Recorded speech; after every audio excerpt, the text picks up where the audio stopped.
আসসালামু আলাইকুম। তন্নতি আপনারা কে কীভাবে খান কমেন্ট করে জানাবেন। আমি যেভাবে খাই আপনাদেরকে আজকে দেখাবো। তো শুরুতে আমি একটু বাটার দিয়েছি, বাটার দিয়ে তারপরে একটু পেঁয়াজ কুচি দিয়েছি। আমি সবসময় পেঁয়াজটা একটু কিউব করে কেটে দিই, কিন্তু আজকে একটু এভাবে দিয়েছি কারণ আমাদের বাসায় একটু সবাই একটু কাঁচা কাঁচা গন্ধ, এটা সবাই খেতে পারে না। তো তার জন্য আমি আজকে একটু ভালো করে ভেজেই আর কি রান্নাটা করব। আর সবসময় আমি একটু কচকচা থাকতে তারপরে ক্যাপসিকামটা রাখি, খেতে ভালো লাগে। তো ক্যাপসিকাম দিয়ে দিয়েছি, তারপরে একটু সাদা গোলমরিচের গুঁড়া আর একটু লবণ দিয়ে আমি ভালো করে একটু নেড়ে ছেড়ে নেব।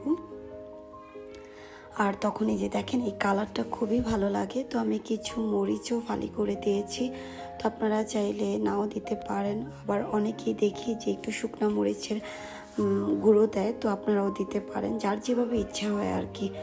তো আমি একটু কিছু টমেটো কুচি দিয়েছি, টমেটো কুচি দিয়ে আমি একটু ভালো করে মিশিয়ে তারপরে তন্নটা দিব।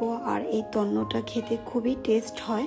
এটা হচ্ছে একটা ইতালিয়ান ব্র্যান্ড। তো আমার ভাই আর আমার খালারা সবাই যেহেতু এখানে থাকে, তো আমরা সবসময় এই তন্নটাই সবসময় খাই।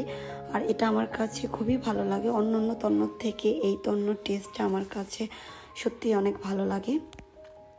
তাই তো তন্নটা দিয়ে দিয়েছি, এভাবে মিশিয়ে আপনারা সালাদ হিসাবেও খেতে পারেন। সালাদ খুবই ভালো লাগে, ভাতের সাথে একটু এভাবে খেলে বা পোলাওর সাথে খেলেও এটা ভালো লাগে। তো রান্নাটা কেমন হয়েছে অবশ্যই কমেন্ট করে জানাবেন।